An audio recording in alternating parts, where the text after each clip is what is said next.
The global population continues to face many challenging situations daily. Climate change, financial losses, fear,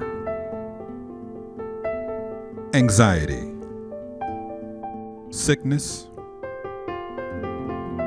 death. It may sometimes seem like this season of gloom will never end, and many are losing hope. The future may be daunting, but in the midst of your hopelessness, I can assure you that God, who is the creator of this world, still has the world in the palm of His hands, and for this reason, you can still have hope.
Well, we want to welcome you again to the Wednesday night Bible classes for the Stonecrest Church of Christ. We affectionately call this hour in the week Wednesdays in the Word, where our church gathers around the Word of God, opens it up, reads it, interprets it, and then apply it to each of our lives.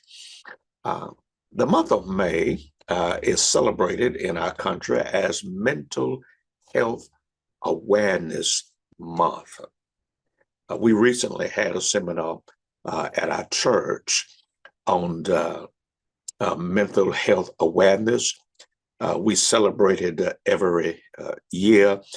In our recent Issachar conference, we had a discussion, a session on mental health awareness, in which we labeled that session the church a caring community, where we ask three of our professionals in our own congregation, Carol Hunter, Margaret Sims Hightower, Sabrina Payne, all professional mental health therapists who came together to share some observations and some insights on how the church can be a great deal more sensitive to mental health.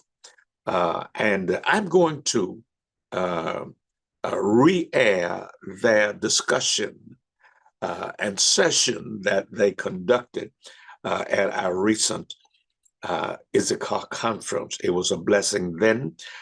We believe it would be a blessing even to a greater and a larger audience here on tonight and whenever you watch this Bible study. So please hear Carol Hunter, Margaret Hightower, and Sabrina Payne as they discuss mental health awareness. Be blessed. Conversations that need to be had with facilitators Margaret Hightower, Carol Hunter, and Sabrina Payne. In the United States, at least 4 in 10 adults have faced high levels of psychological distress during COVID. 21% of adults experienced mental illness in 2020. 37% of high school students reported they experienced poor mental health during COVID as well. And 44% of teens reported that they persistently felt sad, depressed, or hopeless during the same time frame. Mental health in the churches of Christ is a conversation that needs to be had. I'm Carol Hunter. Thank you for joining me for Conversations That Need to Be Had. I am a member of the Stonecrest Church of Christ Mental Health Ministry, and here with me are two of my partners. I'm not going to say partner in crime because we're partners in doing God's work. Margaret Hightower is a professional counselor and life strategist with over 45 years of experience in family, couples, and youth counseling. Margaret has improved the lives of hundreds of people in our community, and we are so grateful for your work, Margaret. Thank you, Carol. Sabrina Payne, in 2014, received her master's in mental health counseling. She has a passion for coaching and developing emerging leaders, and she is the founder of our mental health ministry. Sabrina, thank you for the good work that you're doing. Thank you for having me. It's been my pleasure to work with both of you in this mental health ministry and using my experience in horticultural therapy as a means of creating intervention strategies for mental wellness and healing. Ladies, we heard those alarming statistics earlier. Here's one more significant one for our conversation today. 90.4% of African Americans reported use of using religious situations for coping or turning to their church in dealing with mental health issues. Yet 92% of the ministers or the ministry leaders reported that they have not talked about mental health at least once in this past year. Sisters, why do you think the church should be talking about mental health? Carol, for several reasons, some of which you just stated in giving those statistics. Those are alarming. Those statistics are alarming. Um,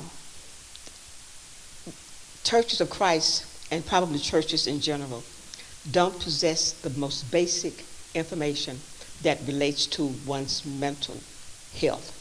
And that information is basic, and that information, if known, can be very, very helpful to the people, to our members who present with mental challenges someplace on the spectrum of mental health. Another reason, Carol, I think you said that about 90.4% of African Americans have been taught to turn to their churches in times of crisis or challenge. I think that should be overall. I don't think just that was just taught in our African American churches. That is where we turn to the church. We're much more likely to find a person to walk into a church and ask for help compared to them actually walking to a counselor's office. Another reason that we should be talking about mental health is because mental health issues will arise in our congregations. It's guaranteed. One more statistics I would like to share, and that is that on any given Sunday in our churches, 1 person out of 4 adult people and 1 out of 5 children will be suffering from some mental challenge. You're saying 1 in 4 adults or 1 in 5 Children. every Sunday in church? Every Sunday in any given church. Another reason is because God has mandated us. He's mandated us to care for each other, to assume each other's burden, to present Him through the way that we minister to them.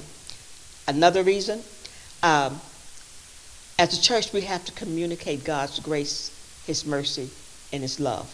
And that's done through addressing the problems that people bring to us, whether they're physical or mental. Another that I want to share is that if the church doesn't have that conversation, who's going to have it? Who's going to have it? And Sabrina, that kind of brings into what you were sharing with me earlier about the history of the churches. Yeah, absolutely. So, I mean, as you stated, it's real and it's happening all around us every day. With 20% of Americans facing some type of mental health challenge or mental illness, what we know is that if you have a congregation of 100 people, at least 20 people in that congregation are being challenged by something. In your household of 4 or 5, that's at least 1 person. When you start to think about mental health, none of us are exempt from it. And when you think about biblical times, Christians started the hospitals. In all of history, as Christians, we have been people to care for other folks. When you think about Jesus, He was here and He cared for other people. And then you have that practical reason, as you just stated. The church is going to be the first place that people come. I listened to Pastor Rick Warren kind of talk through this at some point. And what we know is that there's a growing number of individuals who are facing mental illness, mental health challenges every day. And because we're going to be the first line of defense, either we address it or we have to own up to the fact that we actually fail our congregations and the people that we serve. Ladies, since we've been talking, and I think that this happens with a lot of people, when we say mental health, we immediately think mental illness. And they are 2 distinctly different things. Help us understand the difference. Carol, they should not be used interchangeably. That's just like saying if an inquiry is made about your health, automatically thinking poor health, bad health, or health and illness. They're not interchangeable. Mental health, just like physical health, is on a continuum. And mental illness is only a part of that continuum, just as poor health is only a part of physical health. Absolutely. So when you think about mental health in general, if you have a heartbeat, if you are here listening to the words that we're saying today, at some point in your life, you will have some type of mental health challenge. A mental health challenge can be as simple as you can't sleep at night because you're worried about when your kid is going to come home. If that starts to impact you over a significant amount of time, it could eventually actually lead to mental illness, depression, anxiety, all of the above. When you start to think about mental health, that's our emotional, psychological, and social well-being.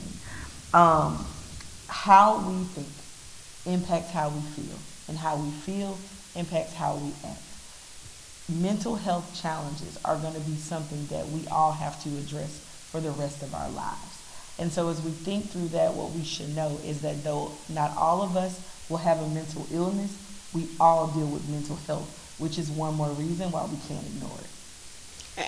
And Carol, just to piggyback on what Sabrina is saying, we have to realize that our mental health, just like our physical health, can and will change over time. It will change, and that depends on several factors: adverse life experiences like trauma, history of abuse, witnessing violence or witnessing death, chronic medical conditions, biological factors or chemical imbalances in the brain, accidents or injury, head traumas, use of alcohol or other drugs can greatly impact, especially when it comes to like bipolar and some ingredients in marijuana, feelings of loneliness, isolation, and abandonment. And that was hyper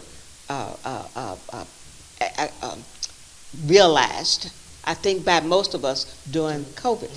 And then we have losses. And we often think of losses as just death. But losses include much more than just death. Loss of a job. And now the term is non-death related losses, and many others. But those are some of the things that can impact our mental health in our lifetime. Any of us, young or old. Sabrina, you've been doing work with youth. During COVID, it really came to light that so many of our young children were suffering. Are our young people more at risk for mental health illnesses and mental health challenges than, say, at any other stage in life? So mental health challenges, as we've stated, they can happen at all points of life. Ms. Margaret, she just mentioned a number of things that could happen that leads to a mental health challenge or a mental illness. But when we start to think about our youth, it is growing at a rapid number. 1 in 5 of our youth, adolescents between the ages of 3 and 17, are being diagnosed with some type of mental health challenge. And you said 3? That's yes, quite young. 3 and 17. 3 and 17 at this point. And with that being said, again, we have to address it. When you start to think about mental health challenges, they are the leading cause of disability and poor life outcomes for younger people. We're starting to see more signs and symptoms of depression, anxiety, and suicidal ideations. Whereas years ago, depression was generally marked in people 30 years and older. As of now, that age is 14 years. And this is being attributed to so many different things. A continuous sense of fear, the school shootings, the challenges that we see there, rising crime rates, all of those things are leading to this. We start to think about isolation, grief. COVID-19 did not serve any of us where mental health was concerned. It pushed children very quickly into a space like adults where they were not able to do the things that they would do on a regular basis. It forced them into isolation, participated in school, the challenges that came from moving from an in-person environment to a hybrid environment or 100% virtual environment for school. And high levels of stress being caused by social media. I mean, we know that the things that are being fed on social media every single day are leading and attributing to 7 times more people getting depression 7 times more than they would if they did not engage in social media activities. So. Wow. And the National Institute of Mental Health calls mental disorders the chronic disease of the young, because they found that many mental health disorders began like Sabrina said, very early in life. So if you're talking about the impact of that for later in life, many of our young people experience more serious mental health issues as they are reaching the prime time in their lives. So what should we be looking at and looking for to know that our child may be in danger or going through some type of a challenge? It starts with conversations. It starts with conversations and open dialogue around what's happening in your child's day. Ultimately, asking the questions: how are you doing? How are you feeling? It's being observant of changes in their behaviors. We should be doing that on a regular basis. We should be checking in. But as parents, we should also be very much open to what the feedback is from our children. And let's just go on to talk about adults. When we think about people who are in distress or think that someone is in distress, let's consider these things. We can look at how they cope with the everyday challenges in life. Just are they dressing properly? Are they feeding themselves? Are they keeping themselves clean? Look at whether or not we feel constantly overwhelmed. When we look at depression, we have to think about depression can exist because of specific things. But sometimes when our mental health is challenged, it's nothing specific that we can point to that's causing us to be depressed. So we have to look at that. And then whether or not that depression lasts longer than, say, 2 weeks continuously. And then when we see that there's no longer enjoyment in the things that we've always enjoyed, and we don't know why, we just stop doing them. I don't want to do that anymore. That's not fun. Look at those things in our young and our grown-ups. Look at prolonged or severe anxiety, where it interferes with the very essence of the quality of the life that you live. Where you can't sleep, you can't concentrate, you can't focus, or you're sleeping too much. And there are limits, like for someone who is a senior, to sleep more than 9 hours. It's an indication that something might be going on with our older members. And then whether or not someone is self-harming. And self-harming, can be cutting. It can be pulling out your hair. Many things that young people would tell us relieve some of the pressure or the stress that they feel when they engage in activities like that. So Carol, looking for those things can help us know whether or not someone that we see in church or someone that we love in our families is going through something where they need help. Absolutely. Well, as you were talking, I was thinking about in a church environment, so often we'll look up and there will be a sister or brother that we haven't seen for 2 or 3 weeks. Or there could be a child who's been participating in all the youth activities, and then all of a sudden they change their mind. They don't want to participate. Not to say that is an indicator of a mental health problem, but that is something a sign that we need to do a check-in. How is this person doing? Absolutely. So how do we build these circles or cultures of care in our churches? But first of all, we don't be afraid to ask the question. Ask them. Baby, I'll say baby. How you feeling? How you feeling? What's going on? And while you're talking and asking, engaging them in a way that they feel that there's a relationship that you have with them, that you care, and you're not just trying to get some information or what's going on with why you acting like that. But we have to ask questions, even when it comes to things like if you see scars on a child that shouldn't be there, maybe they are cutting, and trying to let some of the pressure off. If you think they might be suicidal, say, baby, I heard you. I saw you drawing this picture, or I saw you watching that, or you've been wearing this a particular color almost all the time. So I know some things are going on. So have you had any, and say, darling, we call it ideations of suicide, in my profession, but have you been thinking about um, uh, anything related to suicide or And or Margaret, harm? so many people feel afraid to ask that question. But if I'm hearing you correctly, we should be asking, have you Ask. thought about suicide? That's right, that's right. And so often you get stories about friends of theirs who might have committed suicide because so much of that is happening. And we know that young people would sometimes model or start to have thoughts when they didn't have those thoughts before. Ask the questions. Don't be afraid to ask our young people and our seniors and those of us who are in the middle. Ask questions. Yeah, we definitely can't be afraid to ask questions, because what we have to know at this point is whether we ask the question or not, our kids are being exposed, people are being exposed in general.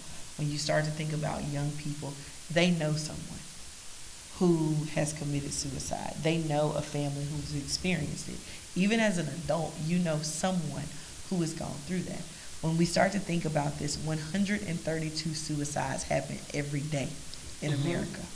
So it's real, it's happening, it's not going anywhere. I want to dig a little bit deeper around this circle of care for churches. Okay.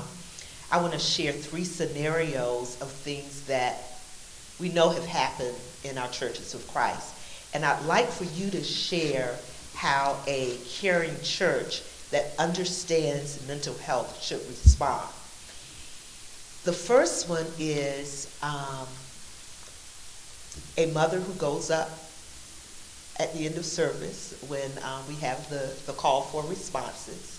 Her children are sitting in the pews, and the mother begins to have an emotional breakdown as she begins to share. So much so that it is disturbing to the congregation, and she's escorted out and asked to leave. How should a caring church respond in that type of a situation? Well, you're going to have to gauge the level of safety, first of all. That first has to be done. And in doing so, nowadays, we have security in our churches. So maybe they keep the eye out for things like that. And if there's a situation, say, with a mother, and we see that she's maybe unraveling emotionally or mentally, what we have to do, Carol, is have someone there who can serve in a psychological or a mental health capacity, but make sure that everything is safe for that person, that mother, and the other congregants. And then we have to look at who all else is going to be impacted by what that mother is going through. So I know that in the times that I've had to intervene in situations like that, either I saw it or I was notified that something was going on. And if that person has been escorted out, because you see, just to put them out of view, get them out of the sanctuary and get them out, that's not solving anything. It's not solving anything because usually they're asked to leave the premises.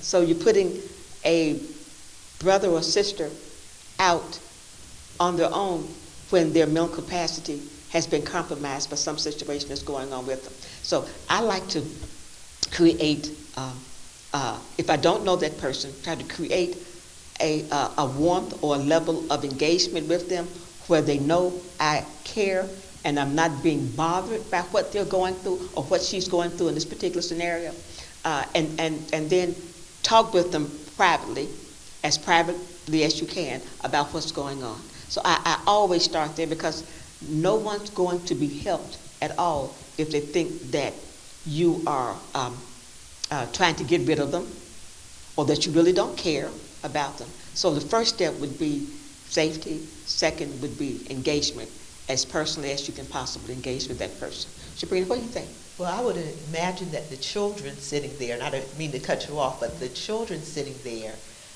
are probably feeling maybe shame, scared, Embarrassed, totally so, and we don't have to even imagine. We know that they are. We know they are. So we have to consider them. We have to consider them as well. And maybe not at the point that we are helping that mother, but we do have to consider the children because they too are being impacted. Our children are impacted when we go through these things. Our parents, our friends, our fellow worshipers, the service, many things are being impacted. So you have to consider those things. And I think sometimes if we don't consider those things, what could have been a moment of discomfort can eventually lead to something much deeper when we don't address it at the start. That's right. Right, That's absolutely. right. I mean, it's so critical for us to create safe environments in general for people, regardless of what challenges they're dealing with. So whether it's a mental health issue or any other thing that a person may bring to the church is supposed to be that safe space. We start out by creating a safe space by, just showing the genuine concern. You talked a lot about that. I think authenticity, genuinely caring for people know when you don't care. It's a feeling that folks have in their gut every single day. And I think making sure that they know that this is a safe space, that they know that this is a place where they can come and they can cast all of their cares. Because when you think about caring for people, that is what church is about. Caring for people is the ministry of a church. And when you start to think about those children, when you start to think about so many things that can play out, I think we talked about this a little bit earlier. Mental health challenges, mental illness, a lot of times leads to, poor life situations in general. So when you have someone suffering here, find out what's happening in their home. Are the lights on? Do they have food? It's really about making sure that basic needs are being met and that we give them the opportunity or we provide resources for them. This is not a situation where we're asking members of congregations to have all of the answers. If you're not a licensed professional, if you didn't go to school for this, there is no expectation that you can respond on a professional level. The expectation is that you know the basics. The expectation is that you start with care and that you start with concern and understand what the resources are. Proactively have things in place so that you can triage any situation to get people to the right place and get them the resources that they need to progress in life. And Carol, the only way we can do that is to become educated. To have conversations about mental health. There are so many opportunities where we can educate ourselves, and if we don't have them, we have to create them. And so we have to have a plan. So this scenario, and I think you said that you had a couple of them for us, but what Sabrina is saying harkens back to a reality.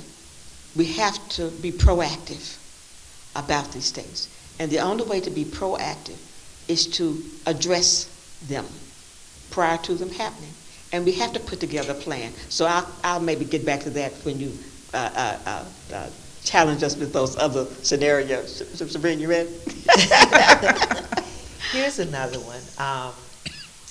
A sister who's been very active in the church experiences a stroke and is left with a speech impairment. She's not able to talk and communicate as she normally does. When it first happened, all of the church surrounded her with prayers, bringing her food, making sure, she would take some of her basic needs were taken care of. So in week 1 and week 2 and week 3, she had all the attention that she needs. But now we're in month 3, month 4, month 5, and no one's there. We know that, or we've seen that she's not showing up. We've seen that she's not her old self in communicating, and then she just disappears completely.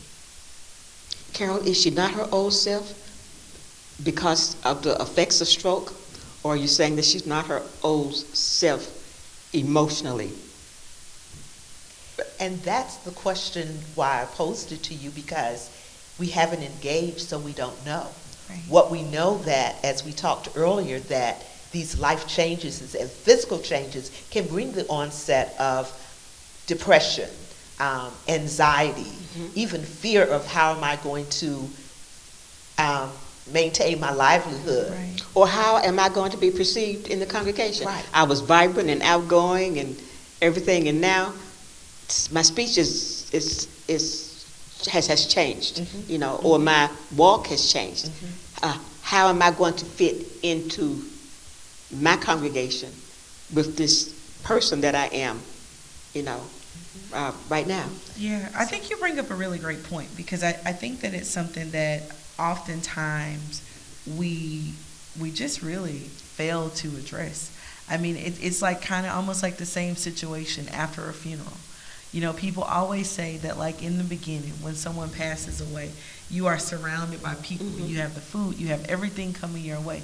But it's really after the services that you need the most support, right? And oftentimes we don't have a system in place to ensure that those conversations continue to be had, that people are reaching out, that you have what you need. And so I think that a platform like this, bringing something like that up, really positions us to put programs in place where we can ensure that we understand what's happening with the people in our congregation. We have a system in place to just continue following up. I think that that's probably the best thing that we could do, is to put a program in place, put a point person in place who's responsible for this. That in itself is a ministry. Well, excuse me, Carol, but just what Sabrina's saying, and the question I asked, because we have plans like that when it comes to physical health. We get meals to the person, you know, if they've had surgery or you know, or something serious like a stroke or something along those lines. We have a plan. We do that very, very well, very well. But when it comes to a plan for those who are suffering mentally, we don't have a plan like that. And I think we don't have a plan like that because we don't know what to do. We don't know what to do with it. And we can't, we know that somebody's going to be recuperating from a surgery for 6 weeks. So we know we need to execute our plan. But when it comes to one's mental health, we don't always know how long it's going to take for them to get better, or even if they're going to get better. You know, we're pretty good with quick fixes. Yes. You know, Right, but and it's not visible. So when you start to think about anything mental, that's true. it's not anything that you can see. And then what happens too is, let's say the person well, sometimes comes it's to you- nothing you can see. Yeah, sometimes it's nothing you can see. Well, but a lot of times in these situations, like a person may come and you may say, "Oh, well, how are you?" And they'll say, "I'm doing okay." And then in that, no one follows up to read between the lines to say, this person usually said that I'm great, and today they said I'm okay. Or the person smiles at you and they say, "Oh, everything is good." And we don't probe any further to get a better understanding of what's really happening in their life. Again, it's going back to the basics of care and concern. I think in those instances, we just have to be a lot more intentional about asking the questions and listening for the answers, and then following up to ensure that that first answer actually aligns with the reality of their situation. Even when it can be difficult, because dealing with mental health issues can be a challenging ministry to be a part of. Everybody's not built to be able to do that. Yes. Because it can take time, and it can be disconcerting, because you sometimes see behaviors that, and we want order in church, you know, we want quiet, you know, and you can see behaviors and things that are quite different that can be distracting. So there are many reasons why, but we have to have a plan for mental health the way we have a plan for physical health. All not cut out for the mental health plan, but many are. Many are. And we have to be diligent about putting together and executing that plan. So I have one more for us, ladies. A young man came forward in responses with his parents and shared that he had thoughts of suicide. Of course we prayed for him. Of course we rallied around the family. But what else would and should a circle of care do in that type of a situation? I would say first thing we do is just recognize the courage that it took for the young man to come forward, to actually acknowledge that that's where he was in his life. Knowing that people have those thoughts every single day and you may never know. So the fact that he stepped in front of a congregation to say that this is where I am, I think is extremely courageous, and that should be recognized. In your engagement with him, thank him for trusting you with the information. Let him know that you are happy, that he is still here, that he is valued, that he matters. That is the first thing that we have to do. We have to move away from speaking to, oh, well, that's the only sin that can't be forgiven. You don't help a person with that. You harm them. Or that was just so embarrassing to the family for him to say that. Absolutely. Why would he say that? Because that casts a negative light on the family. On Absolutely. The family. Like, we definitely have to just move to that space where our top priority is to show care and concern, to show love for the people who are actually hurting. Like, that's what Jesus would do in that situation. When you are dealing with people who have had attempted suicides, they're thinking about suicides, you have to triage, because it's a good chance that they actually need some additional help. They may need a psychiatrist, they may need medication. All of those things may be beyond the scope of what you can offer in that particular moment. But again, there are resources out there. There are suicide prevention hotlines. There's NAMI. There are a number of places that you could call to get the resources that you need. In addition, when you're dealing with the youth, you always have to let them know that because it's that particular situation, you have to loop the parents in. You have to loop the parents in. You have to make sure that they are equipped to manage what's happening in their household, that they understand what certain triggers are. But more than anything, we just have to make sure that we get them to the right professionals, both parent and youth that is experiencing this, to help them navigate the situation. And Carol, we have to look at whether or not that young person said that they had attempted suicide or they were considering suicide or having suicidal ideations. And each one of those would have special nuances as far as the mental health professional who hears this, or the church that has a culture of care around mental health, the way that they would respond. So ladies, my takeaway from each one of these scenarios is that churches need to have a plan in place. Let's talk a little bit about how to activate a plan and create, as we referred to, that circle of care for mental health. The first thing on my list is that we've got to check our own box, check our personal biases, our fears, our concerns, our ability to handle these situations, because as you mentioned, Margaret, not everyone is cut out to do this work in mental health. But everyone in the congregation should be educated. Everybody doesn't have to know how to do what you might know how to do with horticulture, or Sabrina might know how to do it.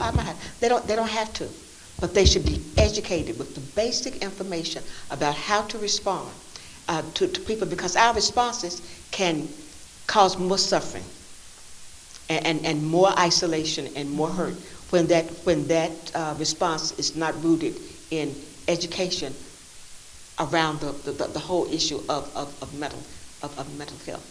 So one of the things in checking our own personal boxes is, if you don't know, it's okay to be silent, because sometimes the wrong, well-intentioned comment may not be a help.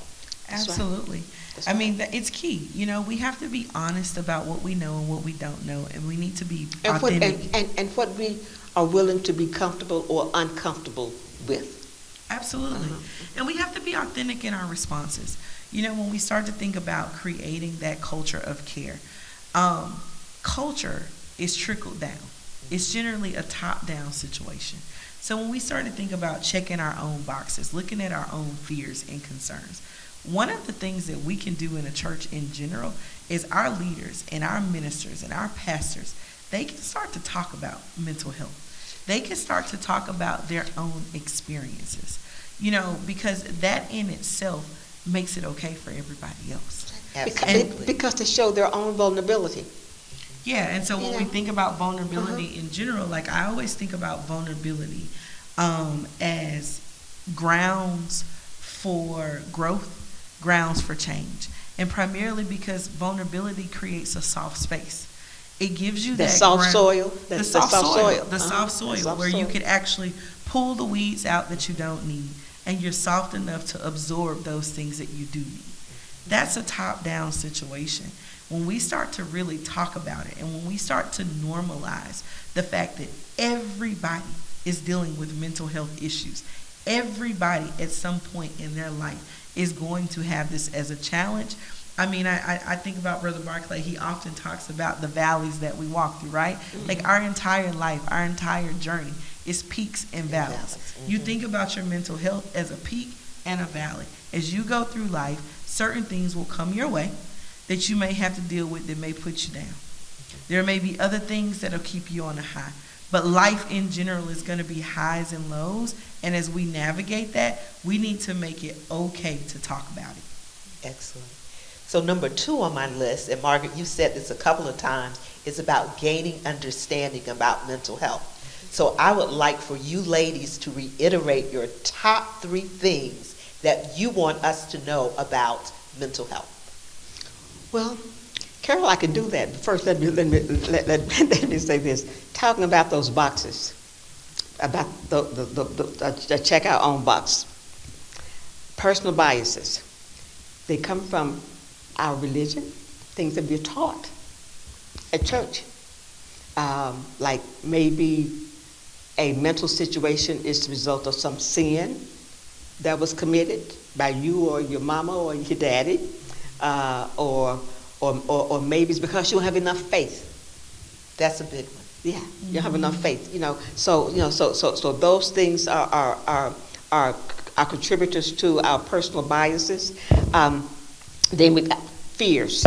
And before that, when you said that about not having enough faith, I think I said that's a big one because it is. And sometimes it's what we're taught, but sometimes it's what we believe for ourselves. That's that right. if I'm still experiencing these feelings, that my faith is not where it needs to be, as opposed to this could be something that needs professional intervention. That's right. And look at that professional intervention as something that God has provided for us to be able to stay in that faith that we have in Him. Because if Sabrina or I work with someone,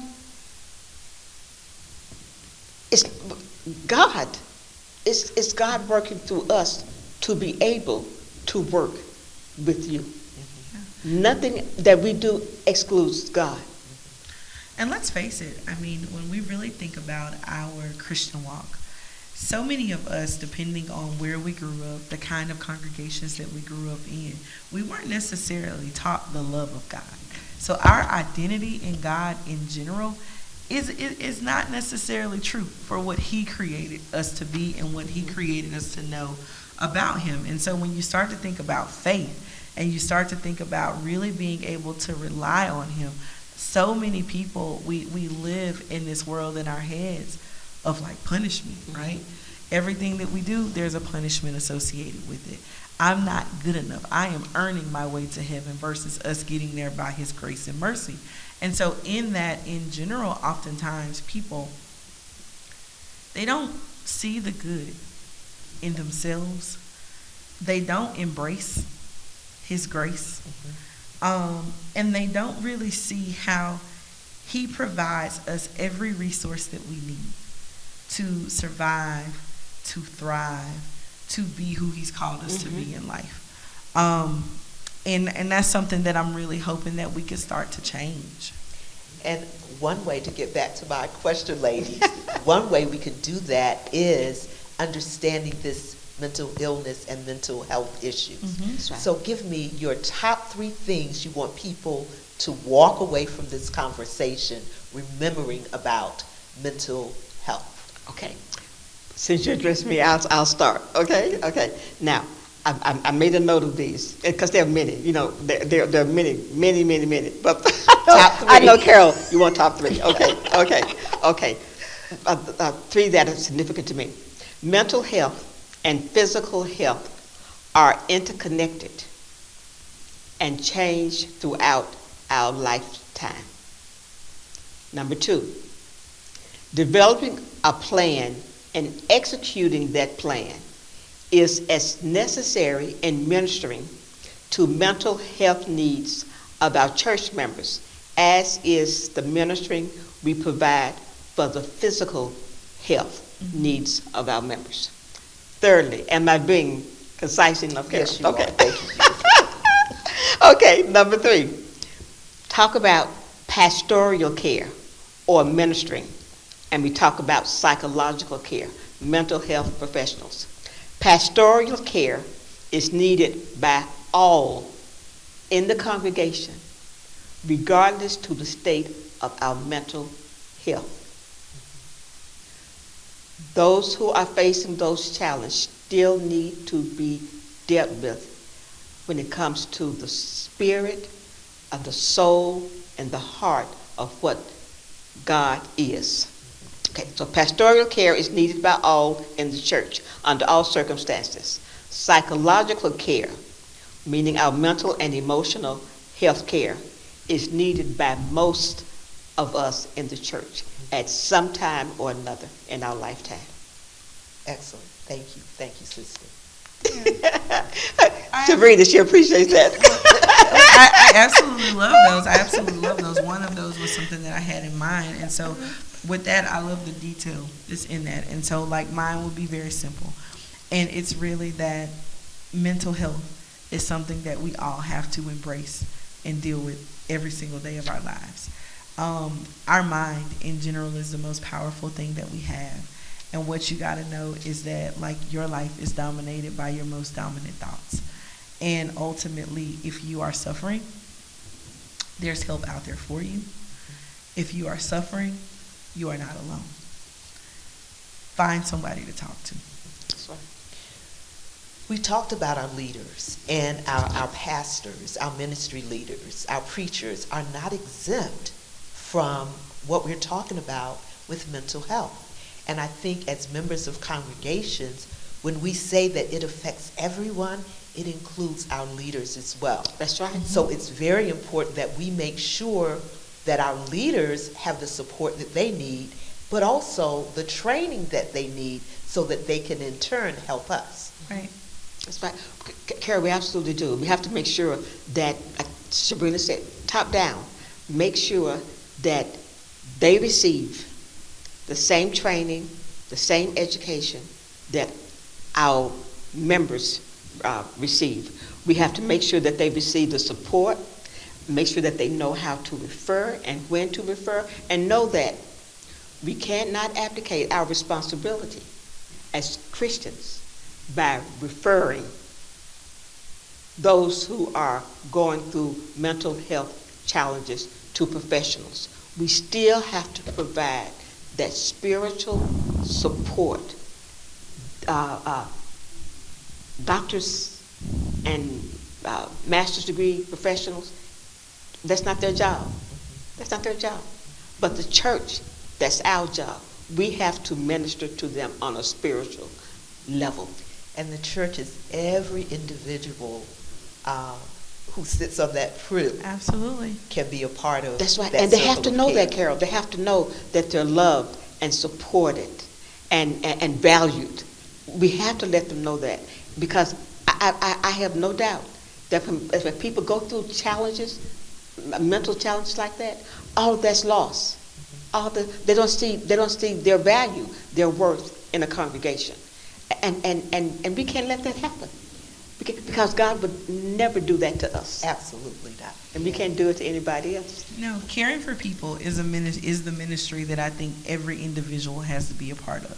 I think we often select the ministry that we want to be a part of, where we're most passionate, but caring for people is one that the entire congregation is a part of. And when we start to think about our leaders, what they have to know is that it is their absolute responsibility to get the training that they need, and if they're going through something, to get the help that they need so that they're an example. That's the only way that you could be a shepherd to the flock. That's the only way that you can help.